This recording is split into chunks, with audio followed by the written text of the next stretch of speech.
The future of the music industry is in front of us right now, and I'm going to explain it in this video, and I'm going to break down how music can look moving forward. And if it's your first time here, I go by the name J Roebuck, and on this channel, we don't do music breakdowns. We break down the music business and the business of music.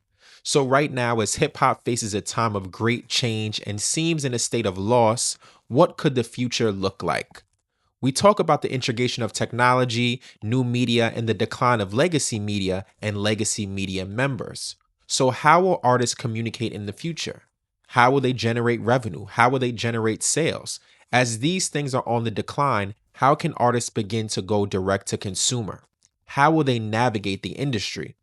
I want to examine two clips, and the first we're going to talk about is an interview between DJ Academics and DDG at ComplexCon. Let's listen. Now, you know me, I'm the top pocket watcher in the world. So yeah. I got to kind of go off of some of the shit you done said. Go ahead.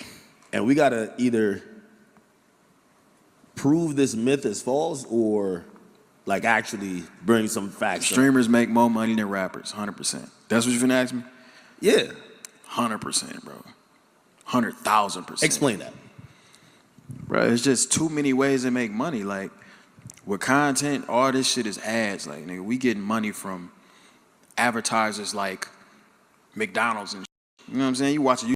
So DDG says it very clearly. Streamers make more money than rappers. So when I talk about the future of the music industry, I should actually correct myself because this is not the future. This is the present of the music industry. You see, streaming is such an important part in the music ecosystem because the new superstars are not rappers. The new superstars are streamers. Right now, musicians are gravitating into their world to build up a presence and to engage with fans. The first reasons why streamers make more money is due to advertisements, right? During a stream or during a YouTube video, the biggest companies in the world put their ads there because they know they can receive a return on investment. People are engaged, right? We've seen Kai, we've seen Adin, we've seen Speed, we've seen DDG have 100,000 or more people tuning in to watch them at any moment. The next way they make money is through clippers, and this goes into the streamer's ecosystem, which is extremely important. You can make money by cutting up a live stream, and the more viral that clip goes, the more money an artist or a streamer will pay you. And in return, that generates traffic back to the artist or streamer. So just by incorporating music and streaming into the same world, you are creating an ecosystem that is constantly making money. Now, why do you think record labels give out record deals? They don't give it out because they think you look good. They don't give out a bunch of deals because they like you as a person. They are making an investment and they want to invest money in things that bring the biggest return, ROI, return on investment. While you're streaming, you can also test out music. We've seen Plaque Max execute this perfectly time and time again, and he's even nominated for a Grammy. He is able to make rappers and even people who aren't rappers, who are streamers like Kai, go viral off 10-second dance clips or 30-second verses. He has mastered the art. And the other part of this is constant revenue. Once a stream is posted on Twitch or posted on YouTube, the ads will continue to run on them over and over and over again. So it makes nothing but sense that any major artist with some sort of foresight will try to engage in this medium because number one, they want to connect with fans.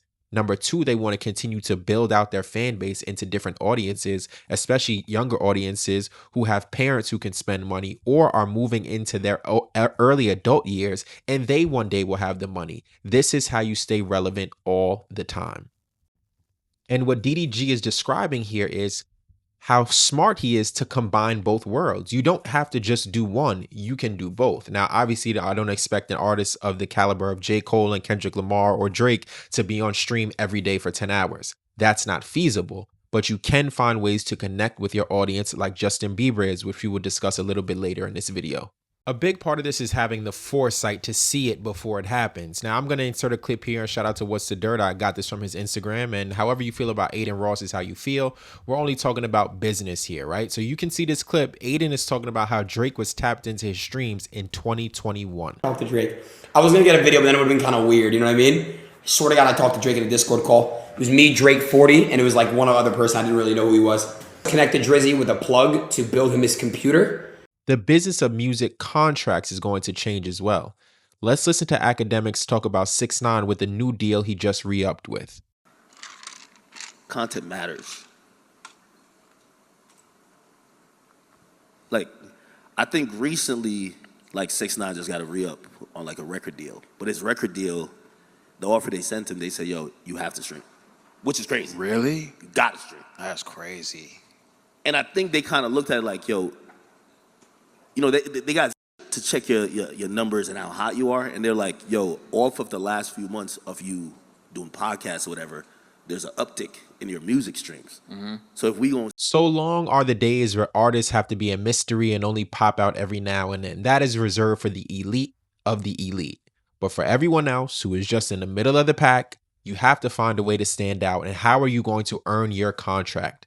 A way that you do that is by making content like streaming. 6ix9ine is ostracized in the hip hop community. We know that he is accepted by some, but not accepted by all. But when he gets in front of that camera, he is going to put on a show. And the label recognized that.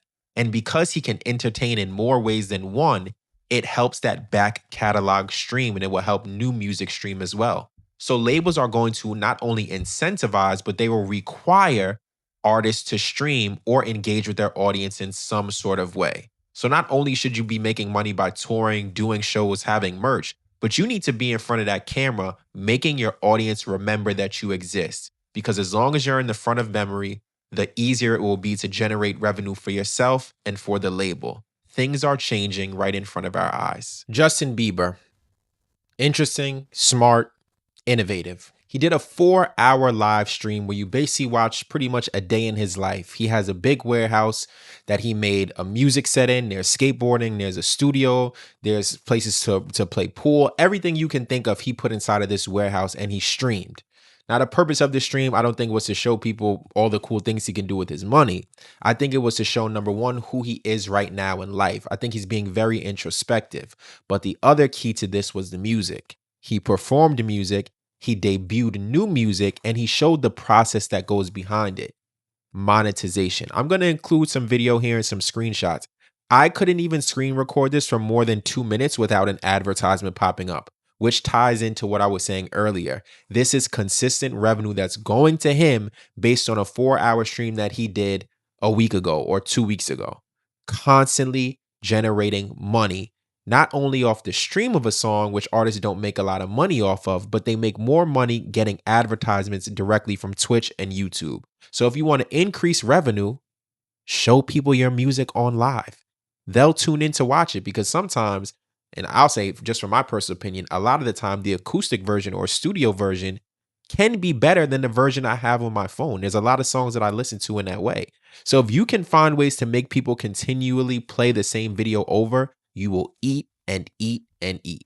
Bieber is very smart. So that's where I feel we are. If you are a new artist, or if you're an artist that's already out, the best thing you can do is to connect with your fans every single day, whether it's scheduled posts, whether it's live streams. You have to learn to connect.